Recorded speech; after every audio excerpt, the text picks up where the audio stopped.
friends. Hope you're doing well. So, I hope the new year's treating you well. Hope you're kicking ass on your goals, getting some progress. I'm doing okay. I'm getting some progress, but I think the early stages are still kind of gearing up. I think I take the first day and make good progress, and then after that, I kind of just let January kind of ease into it, kind of figure out, what's going to be the hard goal, what's going to be the easy goal, and just try to live my life a little bit. But you can't really tell. I got the hockey, my POV hockey. It is edited officially. So now I just got to do the commentary for it, the ASMR commentary. It felt really good to hit render on the POV hockey because it's the first time I've made a POV hockey video in I made it for this channel, but I was looking. Oh man, I'm froggy. I should have hydrated before this. Cherry Zevia. But I was kind of looking back at the ASMR videos I made with the old hockey videos, and then looking at this, I'm like, I've gotten better at hockey. I'm not good at hockey, but I've definitely gotten better. Excuse me. Oh man, this gave me more of a tickle. So it's nice. And then also I feel like watching myself playing, watching the game tape is actually a little more beneficial because I'm starting, I used to watch the game tape and I was like, I don't know really what I'm not doing right. And now I've watched the game tape and I'm like, I've got a lot of good takeaways that are actionable for hockey, so I'm pretty stoked about that. And also, I don't know, so I've got 2 bits of client work that I've been kind of putting off over the holidays because there were 2 an event photo job and then a headshot job. And I did the headshots today, kind of yesterday. And they weren't hard to edit, they were just kind of a slog. And then I did, I ran through 200 of the 1,000 event photos today, which, I could probably do 1,000 in a day, on a good day. And it's man, I'm just kind of feeling burned out. But then it's and then I go back to working on the YouTube stuff, and I'm energized again. And even though I know, for this POV hockey thing, it'll get 20 views. That channel has 45 subscribers. And then I'll put it over here and maybe it'll get 100. But it's still something about the work feels more interesting to me, which is weird because I think it's because I know I'm doing it for myself in the sense that it's doing YouTube. What I like about it is that it scales infinitely. So if I'm doing a job, I'm selling my time, and I'm only getting paid $150 an hour to be there, or the day rate, whatever the day rate is. And when I do YouTube, it's I can make a video, and it might only get my average is probably in the 100 to 500, but sub 500 range. But some of these videos get 1,000, 2,000, 10,000. I've got one video on my other channel. My top video has 712,000 views, which is pretty crazy. And that channel has about 2 million views total on all the videos. And I feel I probably should be putting a little more effort into that channel because that's the one that actually brings in any noticeable amount of money from my YouTube effort. But it's just, it's all just kind of a fun hobby that, also there's that level of pipe dreamness to it of if I put, I don't put a full-time effort into it. I've only put that other channel that makes, a couple $100 a month. I maybe upload 1 video a month, maybe. When I come up with an idea, I'm but I already have lists. I probably have a book that has, 500 ideas. I've got 30 things on this desk right here that could be ASMR sound videos, just as far as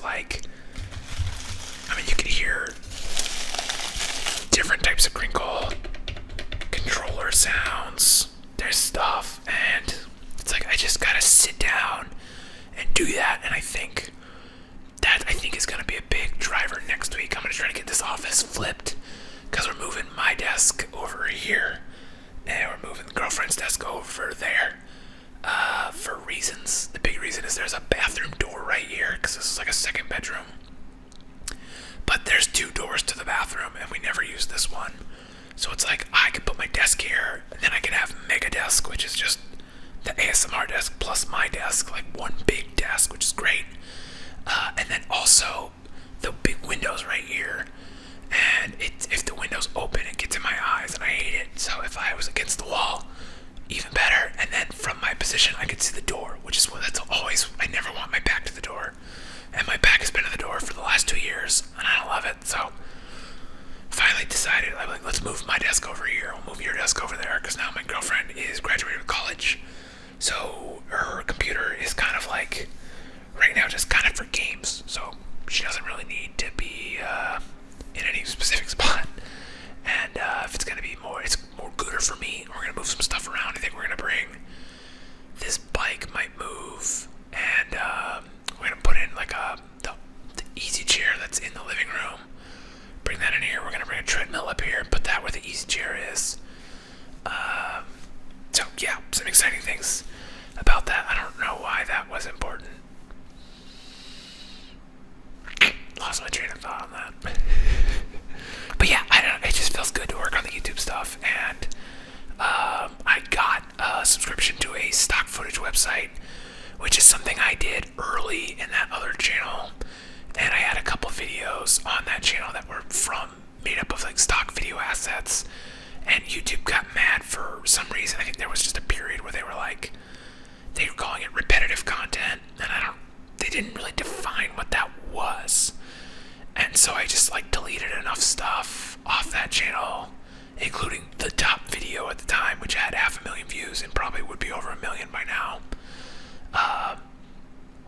And even that didn't like get my monetization back on that channel. And then I started doing more videos with my face.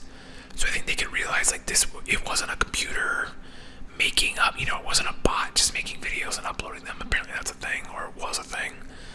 And when I started showing my face in the videos, making like no talking ASMR videos over there, finally got the monetization back. So I'm bringing in the stock videos again. Got the stock subscription, gonna make a couple, but then try to balance it out because it's like that video had 500,000 views and people were commenting like, I watch this every night, and it was helping people sleep. So it's like, if there's value there for the viewers, I don't know why YouTube is mad, so I don't really understand it fully. So I'm trying to do my best to demonstrate that I'm a real human over there, but like I also want to make these videos that people liked, A, so I could get paid, B, so I could help people fall asleep, which is the whole reason I made that channel. And the whole reason I made this channel was just to help people kind of like unwind and relax and whatever. But as a side note, because of not yesterday, 2 days ago, 3 days ago at this point, I don't know, the video I made a couple days ago where I was like, should I do jump cuts?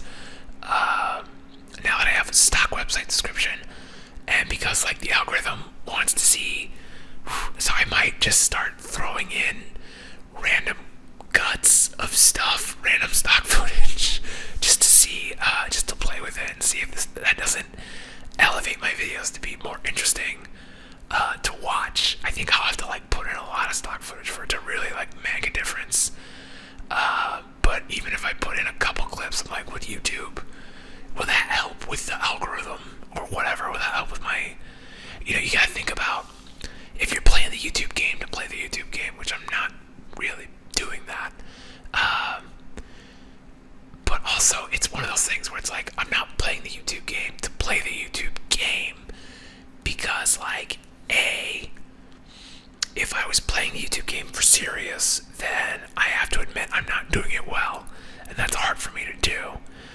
B, I feel like it might become a stressor in my life, whereas this is kind of just a way for me to like relax. It's a fun hobby that happens to make money somehow, and you're just like, that's awesome.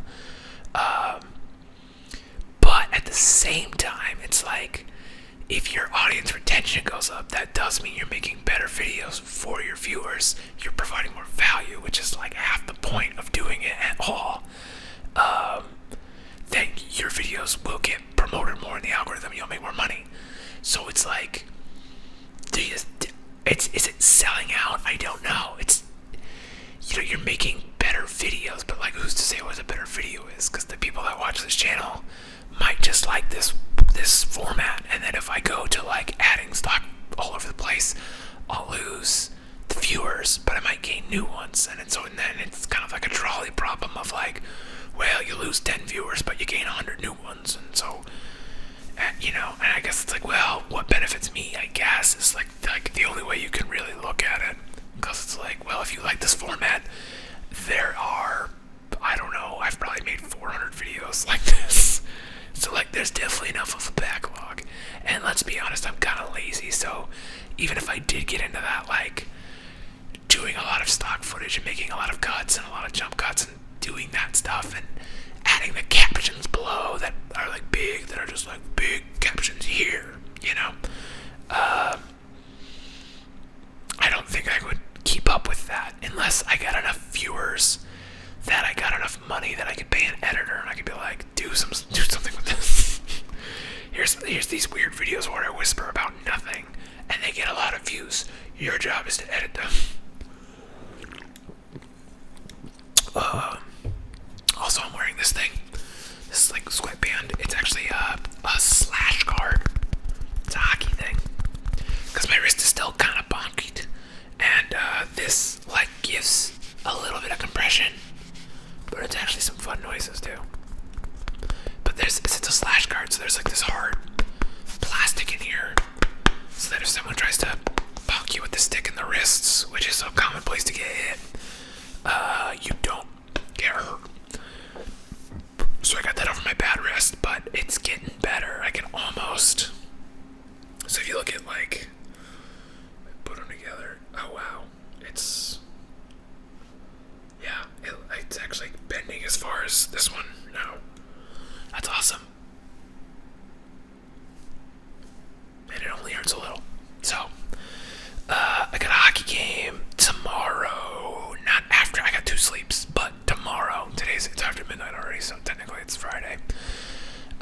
Saturday, so it's feeling good. I can shoot the puck now, and it only hurts a little. So so when you watch this POV hockey, when I finally make the commentary for it, which I don't know if I'm doing tonight or do it tomorrow, I gotta figure out a system, because like it'll be really nice when I have the computer over here, because then I can just pan the camera and reset up the mic, and I could do videos from my desk or videos from this desk, so that'll be nice. But where I was going with that, yeah, you'll notice that like I'm using my left, I'm almost always just one hand on the stick, because my wrist was still, I'm being like really protective of it, because for the last like 2 months it's been like hurting, and then like when playing hockey I would wrap my wrist with athletic tape to give it extra support, but a lot of things I would do something like even just shooting, and it would be like shooting pains in the wrist, which is probably a sign that hey, that was probably a stupid idea, you probably shouldn't have been playing hockey, but I think hockey is so important to my mental well-being right now that like I don't really want to give it up for any reason. Like if I physically can play, I'm going to play, and I would rather play bad than not play. So there's that. But yeah, I've definitely gotten better. I also noticed I wasn't going 100% speed in that video, and so I'm like, okay, so like this is already kind of an improvement. Like I think if I went try-hard mode, I could probably, maybe even be slightly impressive. And I think, I'm not sure why, because I was on defense a lot, and so I think when you're playing defense in this, especially in this one, like no one really passes back to the defense, and so like the guys I'm playing with are so good, like oftentimes they're blowing past me. I'm out there doing my best, but like I'm one of the worst players out there in this skate, And so it's interesting, just to see how good they are. And it's like, okay, but I'm definitely keeping up with them more than I used to. So I'm excited for that. But I still only have 2 goals in the season, and I'm in like a goal slump. I had this 2 goals that first game, and I was like, this, oh buddy, I'm getting that 10, because that's my goal, was to hit 10 to double digits in goals, or maybe double digits in points, which would be goals and assists put together. But it's it's a couple weeks in now, and it just hasn't been happening. So Saturday's coming. I'm hoping for the best, and if not, well, my wrist is finally like, I think I can finally get back down to the garage and shoot some pucks. So maybe watching the game tape helped. I got like a lot of good notes of stuff I'm doing wrong. So I'm excited. I'm fired up, and I think what I love is I've been like burned out on doing the work of the photo work, but now having something that I'm like sparked about helps me be sparked in other areas, if that makes sense. Like, so find like that thing that's like, light a candle in your life and use that candle to fucking find your powder kegs. And I don't know if that's good advice, is that applicable to everybody, or if that's just the situation now, but like getting fired up about one thing helps, it carries over. I'm reading David Goggins' second book right now, never finished. I'm only a couple chapters in, but there was one really good piece of advice that I've been thinking about a lot, because I just listened to it today, or yesterday, whatever. And it was like, when you're feeling down, get out your phone, pull out the voice memo app, and just record yourself, just talk about like what's going on, like how you're feeling, and then listen back to it. And he's like, when you listen back to it, you're gonna realize like this person on this recording is a bitch, and you're like, because that's just how he talks. So like, is it toxic masculinity? Like, kind of, sort of, but not really. If you listen to his nuance, there's a lot of nuance in it. And he's got a really fascinating story about coming up, abusive household, being broke, and just kind of like being down in the dumps in his life, and then losing a bunch of weight so he can go to Navy SEAL camp, having health conditions and fighting through them because he's fucking crazy. But he just talks about, and it's like, that's a good point. You're like, so you listen to yourself kind of whine and complain and realize like you're just kind of being a bitch. And so like think about like, oh, I don't want to get up and work out today. It's like, so even think about this right now, like what is something you want to be doing, but like you haven't been, like what are your excuses? Like list them out, and then think about, if someone told you those excuses, what would you say back to them? You'd be like, what? You get your fucking shoes on, you bitch, let's go for a run, or whatever. And so I think that's a really powerful thing. But then he also flips that on its head, and he's like, okay, after you're done with that, make a second recording and talk back to this person like they're a friend of yours and you're trying to help them out. Be like, okay, like, gas them up, here's what you gotta do, and record that too, and then listen to that tape. And fucking the dichotomy of those two things, I don't know if that's the right word there, but the juxtaposition, I think that's the right word, the juxtaposition of those two things. You're like, I want to be this person, fuck this person who's a bitch. I want to be this person up here who's gassing people up and fucking motivated to go do the thing. So I'll leave you with that today. That's kind of a little gold nugget I got from David Goggins' second book, never finished. It's really good so far. Get the audiobook of both. Can't Hurt Me is his first book, it's really good, and the second book, never finished. What's really cool about both of these books is that he has someone that like helped him write it, I guess, and that person narrates the book, and then after every chapter they do like this podcast, and it's just such a cool format. And it's like, oh man, because the books are kind of autobiographical to a large degree, and through that, like, oh, it's so good. And I wish there's so many self-help books and like self-improvement books that would be amazing if they did this, if they had like a little podcast after each chapter where they kind of just like talk about clarifying things, and it's just I don't know. It's just great. It's just if nothing else, it's super interesting. The only other book, Kevin Smith, his book Tough Shit, Good Advice from a Fat Lazy Slob who didn't do too bad or whatever it's called. He goes off script a lot, but he also he opens the book by he's like, we're recording this in my house and I'm smoking a bunch of weed. And so he goes off script a lot. He was like, this isn't in the book, but here you go. Let me tell you this other story. Because Kevin Smith just naturally, because he's got 9 podcasts or something great. Kevin Smith got on the podcast train super early. And I think that's where most of his money comes from now, is having all these podcasts. So, but he's an interesting guy. Great guy to hear talk. If you're interested in comic books and nerd stuff, just Google Kevin Smith. He's hilarious. And An Evening with Kevin Smith is what he's got. There's 3 DVDs, and they're just fascinating. And I could hear that guy talk all day. So, yeah, that's it. That's where I'm at today.